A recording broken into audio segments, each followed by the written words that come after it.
नमस्कार दर्शकों रामायण और रामचरितमानस जैसे धार्मिक ग्रंथों में सीता जी का संपूर्ण व्यक्तित्व अत्यंत शालीन, सुशील एवं पतिव्रता पत्नी के रूप में देखने को मिलता है।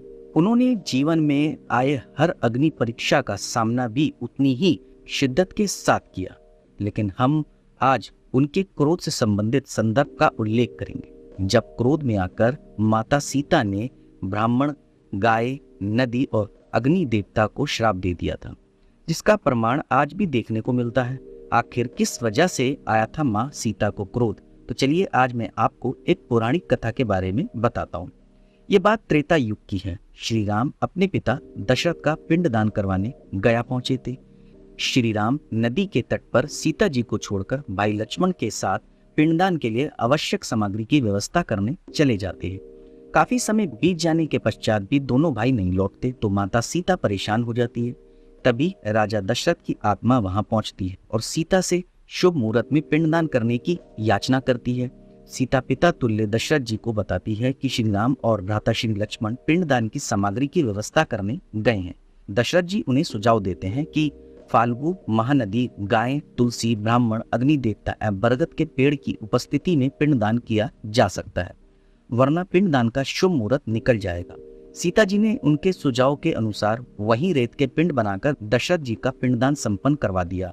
किंवदंती है कि पिंडदान ग्रहण करने के लिए स्वयं राजा दशरथ जी का हाथ फाल्गु नदी से बाहर निकला था।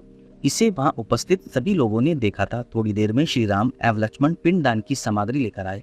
सीता जी ने सारा घटनाक्रम बताते हुए कहा कि पिंडदान की सारी रस्में हो चुकी है। श्री राम को वहां सब कुछ सामान्य दिख रहा था। उन्हें सीता जी की बातों पर विश्वास नहीं हुआ। उन्होंने सोचा कि उनके देर आने के कारण वह व्यंग कर रही है। वह सीता जी पर बहुत क्रोधित हुए। जब सीता जी ने गवाही के लिए फाल्गु नदी, बरगद के पेड़, अग्नि, गाय, तुलसी और गया के ब्राह्मणों को बुलाया, जिनकी उपस्थिति में पिंडदान का कार्यक्रम संपन्न हुआ था।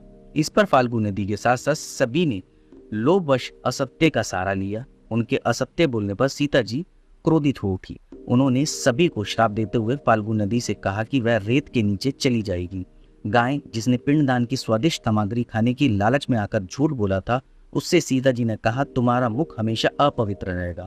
इसके बाद दान दक्षिणा की लालच में असत्य बोलने वाले ब्राह्मणों को श्राप दिया कि ब्राह्मण दान दक्षिणा को लेकर कभी संतुष्ट नहीं हो सकेगा।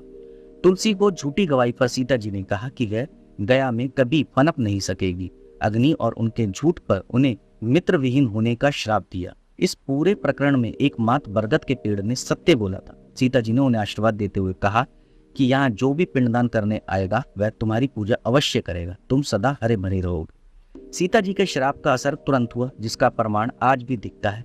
आज भी फाल्गु नदी रेत के नीचे बहती है। फाल्गु नदी के पानी को रेत खोदकर निकाला जाता है। इसी वजह से आज फाल्गु नदी को रेत के नीचे बहने वाली नदी के नाम से पुकारा जाता है। गया में तुलसी की पत्तियां नहीं होने से वहां हर मौसम में मच्छरों की बहुत तादाद रहती है। गाय के मुख के मुकाबले उसका पिछला हिस्सा ज्यादा पवित्र माना जाता है। शापग्रस्त गया के ब्राह्मण भी दान दक्षिणा से कभी संतुष्ट नहीं होते। अग्नि के पास भी कोई नहीं फटकता। वहीं रुक्मणी तालाब के पास स्थित विशाल बरगद को आज भी अक्षय वट की तरह पूजा जाता है। उसके पत्ते हमेशा हरे भरे रहते हैं। फाल्गु नदी झारखंड की प्रमुख नदियों में से एक है, लेकिन उसे दूसरी छोटी सहायक नदियों के जल पर निर्भर रहना पड़ता है। श्राद्ध के दिनों में देश के विभिन्न हिस्सों से लोग फाल्गु नदी के तट पर पहुंचते हैं और पिंडदान करते हैं। वायु पुराण के अनुसार फाल्गु नदी सदेही विष्णु गंगा है।